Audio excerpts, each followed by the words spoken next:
And at number 10, Deadpool. When Deadpool was first introduced, he was a villain, debuting in New Mutants issue 98 in 1991 as a supervillain, but gradually turned a leaf to become the anti-hero that we are acquainted with today. And really, that's the only reason he finds himself on this list, because if we're being honest, not a whole ton of villains have wielded Mjolnir. You know, it's that whole being worthy thing. Anywho, in Deadpool Volume 1 issue 37 from 2000, Merc with a Mouth is manipulated by Loki to steal Mjolnir, and in return the trickster god will release Mistress Death from her stasis. Cause in case if you weren't privy, Deadpool had a thing for death at one point in time, much to Thanos' disdain. Deadpool gets the hammer and naturally begins abusing its power after he realizes that Loki has been pulling him along. He turns on Loki, getting cursed in the process, but eventually though it is revealed that the hammer that Deadpool was wielding was actually a fake, with Thor confiscating the powerful replica from him. At number 9, we've got the unbeatable Squirrel Girl, a character that honestly doesn't really need Mjolnir, but heck, I guess if she can lift it as well, then she's on the list. Squirrel Girl is a fan favorite character who exists on the sidelines of the Marvel Universe,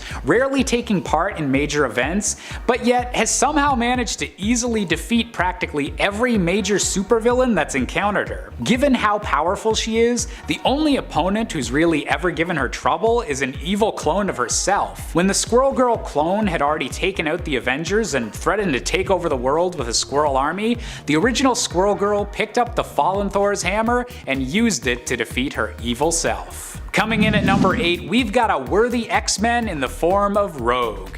Now, since comics history can be a bit convoluted, this storyline actually happened when Rogue and her power-absorbing skills were allied with the Brotherhood of Mutants, and she was a much more villainous character than she is these days. In an alternate universe what-if storyline where Rogue went even more to the dark side, Rogue was able to defeat the other Avengers by touching Thor's skin and absorbing all of his powers, including the ability to wield Mjolnir. Although eventually she would decide to use her new powers for good and save Asgard from another supervillain's schemes, it was still quite shocking to see that Rogue's mutant ability can allow her to literally wield the power of the gods. At number 7, we've got to go with the god of mischief himself, Loki. Now, there are plenty of alternate universe storylines where Loki is Odin's preferred son to Thor, or in which Loki is gifted the ability to wield Mjolnir, but one of the most interesting versions of this story actually occurred in the mainstream Marvel universe. In the Axis event, during which many heroes and villains had their morals and alignments completely inverted, a newly heroic and selfless Loki had to face off against a villainous and power-hungry Thor, literally fighting on the moon against his own brother. In this battle, Loki now found himself worthy of wielding Mjolnir, even if he no longer properly felt like himself. Once everyone's alignments had returned to normal, Loki was hopeful he could still lift the hammer, but unfortunately, he's not quite earned that honor yet. Coming in at number 6, we've got the one who's potentially held the weapon the most after Thor, because she's a Thor as well. That's right, it's Jane Foster. During a time when the original Thor Odinson was no longer considered worthy of wielding Mjolnir, the hammer was abandoned on Earth's moon and sent out a telepathic signal to Jane Foster, who is currently battling breast cancer while representing Earth at the Council of Worlds on Asgard. Jane found she was capable of wielding the hammer and hid her identity as she became a new Thor to protect the Nine Realms, even while still battling cancer every time she reverted to her human form.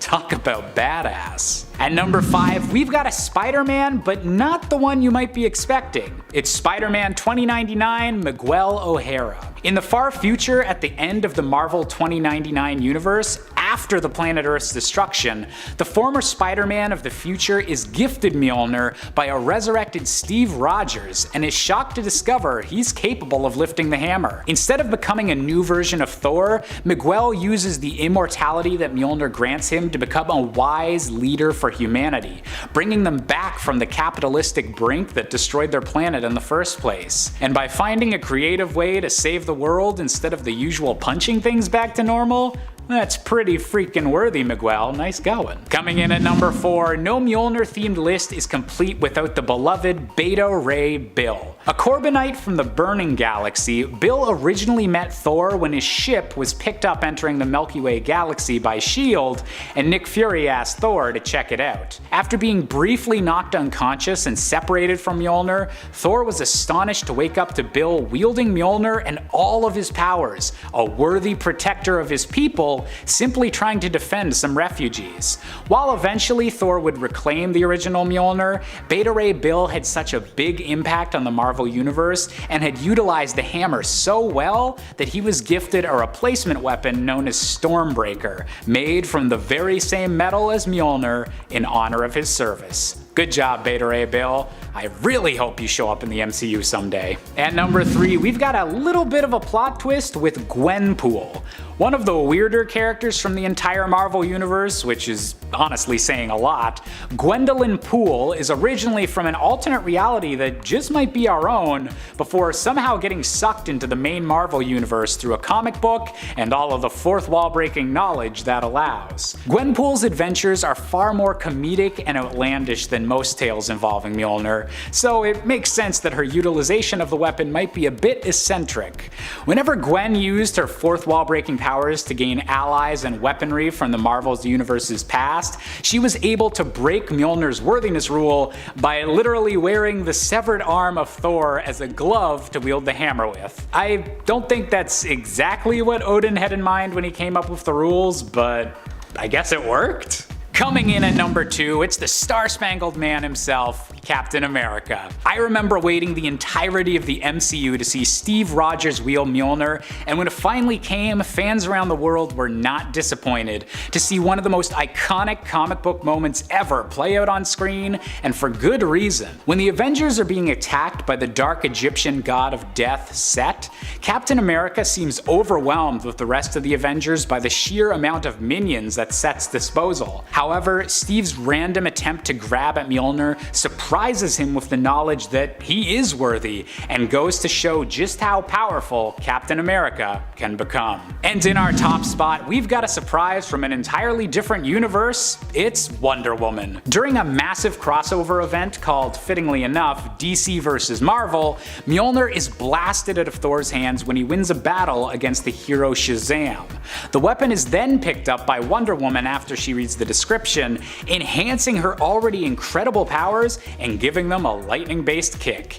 In fact, Diana was so honorable and worthy of Mjolnir that she immediately gave the weapon up, stating that it wasn't fair for her to continue fighting with such an increased power boost. And while the actual Thor might not be quite as noble when it comes to battles, him and Wonder Woman shared a smile when she handed the hammer back. I guess game recognizes game, God recognizes God. And at number 10, Spider-Man. Let's start off our list with one of Marvel's most beloved characters, and one of the most endearing of Avengers members, Spider-Man. Spider-Man may be a character who could arguably find himself lifting Mjolnir in the MCU one day, but when it comes to the comics, it seems a little more unlikely that the web-slinger would find himself worthy. That is simply because of his opinion of himself. While his actions might scream worthy, Peter has always struggled a lot with guilt. He devotes a lot of his time feeling guilty over things that were either directly or indirectly connected to his doing. Like that one time that Loki owed him a favor and then Peter ended up using it over 100 issues later to bring back an innocent civilian back to life because they had died in an accident that he indirectly influenced.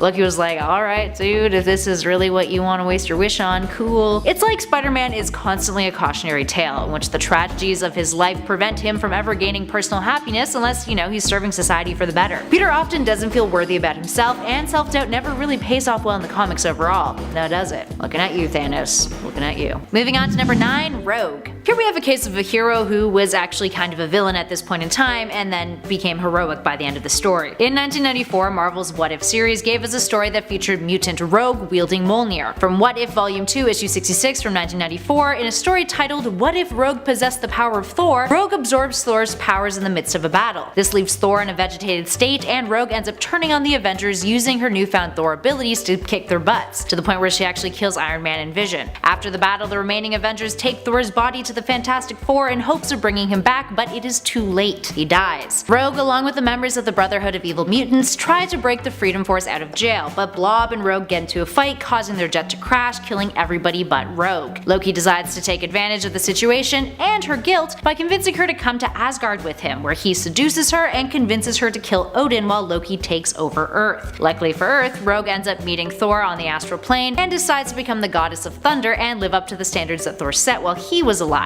The original story that this What If was loosely based off of was when Rogue was a bit of baddie and had seriously damaged Carol Danvers in the main continuity. Moving on to number 8, Beta Beta Ray Bill. Beta Ray Bill is a superhero, but when he was first introduced in the panels of Marvel Comics, he was kind of technically an antagonist. Debuting in the Mighty Thor issue 337 in 1983, he was the first outside of characters inspired by Norse pantheon who was deemed worthy of wielding Mjolnir. Bill was the chosen protector of his alien race, the Corbinites. S.H.I.E.L.D. would detect that alien fleet passing through the Milky Way galaxy and sent Thor to investigate. Now upon approaching the advanced ship, it perceives him as a threat and wakes Beta Ray Bill up out of his suspended animation. Bill battles Thor, and Thor is transformed into his mortal persona of Donald Blake after he's separated from Mjolnir for longer than 60 seconds. Bill knocks him out. After it's revealed that Bill and his race are not a threat, they're just fleeing extinction, Thor is still unhappy. Bill has proven himself worthy of lifting Mjolnir, thus beginning a rivalry between the two, and Thor challenges Bill to a battle to the death to decide who will wield the hammer. Bill technically wins the battle and even saves Thor's life in the process, but Odin decides to give Bill his own special weapon in order for him to have something to help him protect his people. Moving on to 7. Airwalker. The Airwalker is a curious case. Now for starters, in the comics we've seen on occasion that sentient constructs in the primary continuity have been capable of holding Mjolnir. The Airwalker is one of them, and his history is kind of a weird journey to go on. So,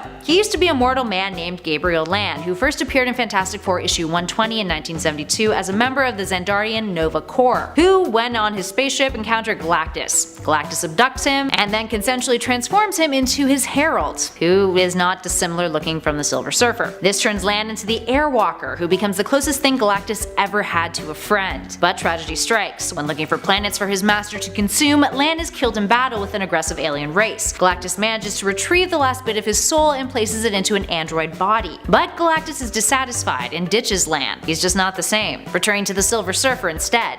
Ouch. Land, aka Airwalker, ends up encountering the Fantastic Four on Earth and is defeated. Eventually, his android remains are found by a villain called Machine Smith. Airwalker is reactivated and he hunts down the Silver Surfer when, full circle now, he comes across Thor. The two duke it out with Airwalker showing himself capable of wielding Mjolnir in the process. In the end, Thor destroys him. And at 6, Bor. Bor is yet another example of a character who has acted as an antagonistic force during his first appearance.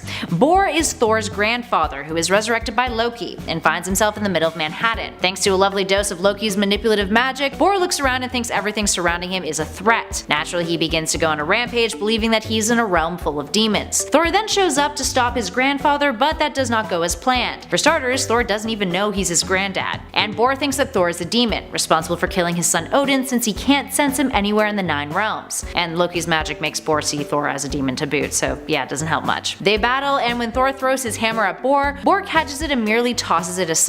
Loki ends up telling Balder that Bor is Thor's grandfather, but by the time Balder gets to Thor, Thor has already killed Bor, and because he's killed royalty, he now must face punishment, which is banishment from Midgard, which was Loki's whole plan all along. Ugh. Moving on to another Asgardian, in at 5, VOLSTAGG. One of the most recent Mjolnir wielders comes from the Mighty Thor issue 20 from 2017, and heads up friends, mild spoilers here because it is pretty recent. VOLSTAGG, one of the Warriors 3, found himself wielding a version of Mjolnir from a different part of the Marvel multiverse outside of the 616. Back when the Ultimate Marvel Universe came to an end, its iteration of Mjolnir managed to survive and found itself in the 616 continuity. But here's the thing, it wasn't like its 616 counterpart, and instead it was filled with rage. A lot of different characters vied for the right to claim it, including the likes of the Collector and even some of Thanos' minions. But VOLSTAGG got it after he was unable to save children from the Queen of Cinders and her fires. He lost his crap, went into a rage, and the hammer called to him, causing him to transform into War Thor, which allowed him to pursue a quest of vengeance. Not necessarily the most villainous of intentions, but still pretty ruthless nonetheless, and would not be fitting of what the 616 hammer would deem worthy. Moving on to number 4, Red Hulk. Red Hulk, aka General Thaddeus Thunderbolt Ross, is traditionally the arch nemesis of the Hulk, spawned out of Ross's obsession with pursuing the Hulk and hunting him down. And what better way to do that than to get on Banner's level? The character would find himself cheating Mjolnir's enchantments in the Hulk Volume 2, Issue 5 in 2008, during an early rampage of his when he fought Thor in space. Now for context leading up to this, he also punched the Watcher in the face and stole the Silver Surfer's surfboard, so clearly he was in a mood. While fighting Thor, he managed to beat the Asgardian god by using his hammer against him, taking advantage of its momentum to drag both himself and Thor through space, and then use the lack of gravity in space to swing it. Thor was like, whoa, that was unexpected, but never forgot about that incursion, because a handful of years later, he would not let Red Hulk get away with another victory again. Moving on to 3, Hela. If you haven't seen Thor Ragnarok, you may want to skip this number. although you really should watch it because it's fantastic. Anywho, biases aside, let's talk Hela and her encounter with Thor in Thor Ragnarok, where Thor learns that he and Loki are her siblings. She's sort of like the main villain in the movie, and when they first encounter each other and kind of duke it out, she grabs Thor's hammer and then destroys it. It's the reason why he has to go get Stormbreaker in Avengers Infinity War. Regardless, that is a lot of power, but kind of makes sense because of their lineage and the fact that she too is Odin's daughter. Also Cate Blanchett, so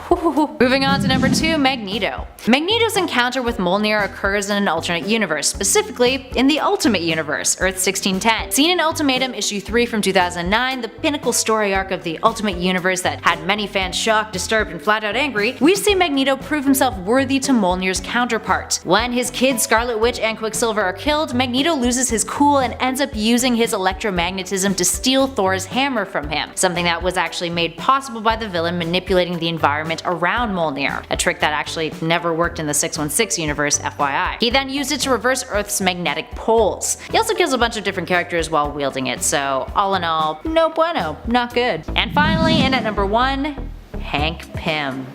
Oh, Hank. Hank Pym is a character who has done a whole lot of bad crap over the years, much of which can be blamed on his poor mental health, which is pretty unfortunate. Hank was one of the original Avengers, joining the team in its very first issue in 1963.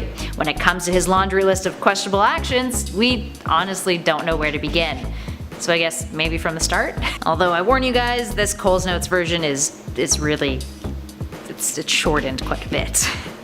Poor Hank. So once upon a time, Hank wanted to create a living robot, and in his attempts, he created Ultron. You guys know who Ultron is. Ultron excelled in intelligence levels compared to Hank, rebelled against him and the Avengers, wiped Hank's memories after he had a nervous breakdown about it, and then was eventually defeated. The Avengers looked into Ultron's past, discovered that Hank was responsible, and Hank descended into breakdown number 2. And then he became Yellow Jacket. Yellow Jacket was the product of a schizophrenic breakdown.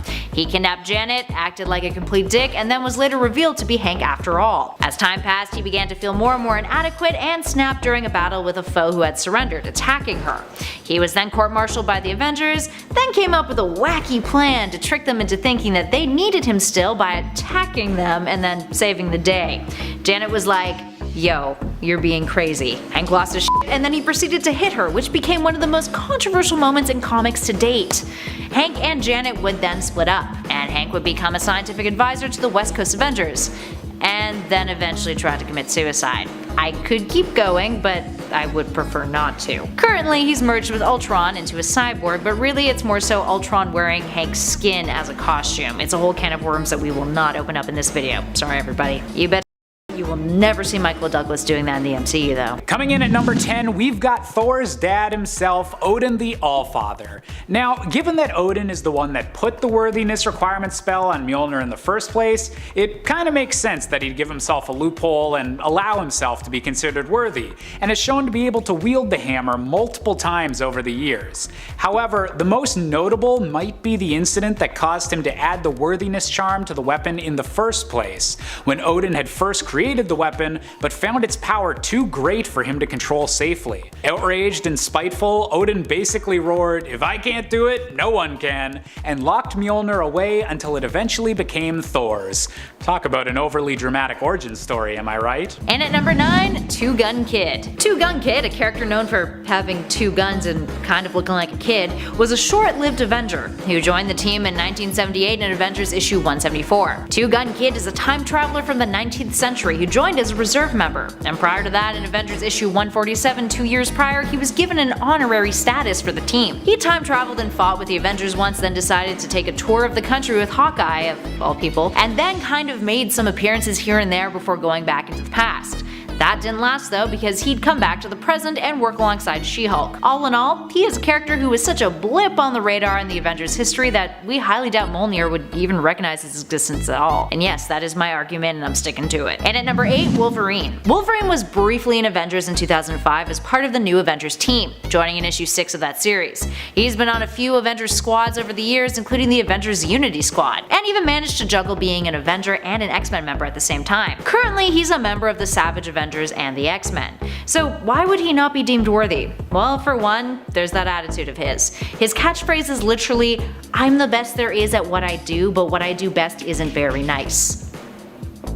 Second, Logan, while being a complex and dynamic character, is ultimately a product of the tough anti-hero trope that emerged after the Vietnam War in American pop culture. He uses deadly force often, which makes it questionable as to whether he'd qualify as worthy, despite, generally fighting for good. And at number 7, Scarlet Witch. Scarlet Witch in the comics would definitely have a tough time with the whole being worthy requirement, but that is a whole Pandora's box that we ain't touching in this video. Instead, let's take a look at the version from the MCU, a character who initially was a villain but then joined the Avengers at the end of Age of Ultron alongside her brother Quicksilver, who shortly after met his untimely end. Wanda wants to do the right thing, but until she has a better grasp over her powers, that might be a tad difficult. Take a look at the Lagos controversy, which happened at the beginning of Captain America's Civil War. It's a prime example of that. When Crossbones triggered his suicide vest hoping to explode himself and Steve Rogers, Wanda used her powers to pull him out of Steve's range, but in doing so destroyed buildings and killed innocent bystanders. Those bystanders being Wakandan humanitarian workers, something that was a major catalyst for the Sokovia Accords, which would establish a UN panel to oversee and control the superpowered team. Over time, perhaps Wanda's story might take her in a direction that is arguably more worthy, but who knows? We're just happy that she's getting her own show. Yeah, it is with Vision, but still, little victories, you guys. Just Vision, stay dead. And at 6, Black Widow. Cause she's dead now. But actually, friends, Black Widow is a character who is constantly in conflict with her past.